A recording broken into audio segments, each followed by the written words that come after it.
Avec un massif de 420 000 hectares, la France est le premier producteur européen de Douglas. Depuis quelques années, la construction avec ce résineux se développe. Julien Lavoine, charpentier en Gironde et formé chez les Compagnons, en est un adepte. T'as reçu tous les boulons pour assembler les fermes? Le métier de charpentier a beaucoup évolué sur ces 20 dernières années. On peut très bien faire de la charpente traditionnelle à des ouvrages plus complexes, des passerelles, des ponts, des gymnases. Et du coup, ça demande des compétences de plus en plus élevées. Les nouvelles réglementations en matière de construction neuve obligent à réduire les émissions carbone des bâtiments. Les constructions en bois ont donc le vent en poupe. Dès lors, Julien pousse auprès des architectes pour utiliser plutôt du Douglas. Aujourd'hui, on arrive à avoir tous les matériaux possibles nécessaires à la construction bois dans la filière Douglas. Ça part des montants d'ossature bois comme on a ici, mais aussi des panneaux 3 plis qu'on peut utiliser pour de l'agencement, de la menuiserie et aussi en charpente. Et des poutres en lamellé collées qui sont nécessaires à faire des ouvrages de grande longueur ou de grande hauteur.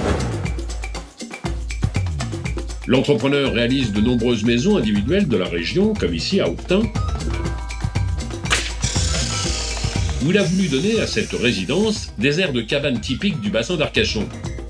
Fais attention aux planches trop blanches, ouais. Pas les mettre. Okay. C'est nickel. La force du Douglas, c'est déjà sa couleur. Il est naturellement rosé, ce qui lui amène une certaine chaleur esthétiquement. Et après, on peut voir les nuances de blanc. C'est la partie extérieure de l'arbre qu'on essaye d'enlever au maximum parce que c'est la partie la plus tendre. Et on essaye de conserver le bois de cœur qui est le plus solide et le plus périn. Ensuite, il présente des propriétés idéales pour l'extérieur.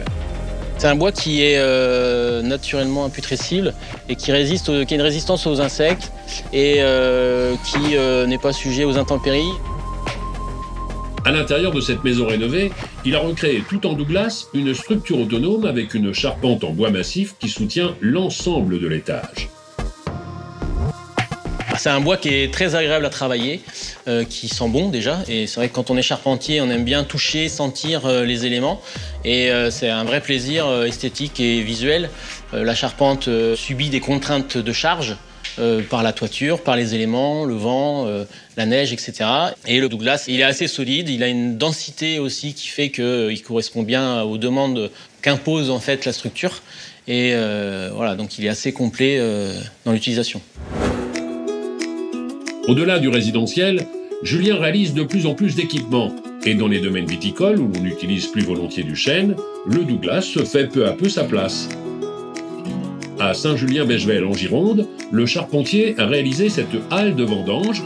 Guillaume Soussotte, le maître d'ouvrage des travaux, est ravi. Alors, on a l'impression d'être en extérieur tout en étant à l'abri. En fait. Ouais. C'est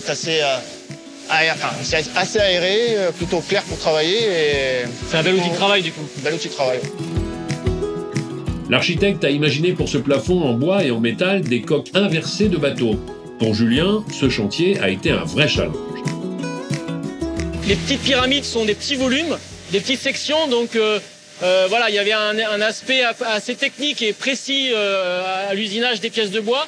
Et puis alliant aussi le métal, parce que du coup, il fallait combiner donc la structure métallique et la structure bois.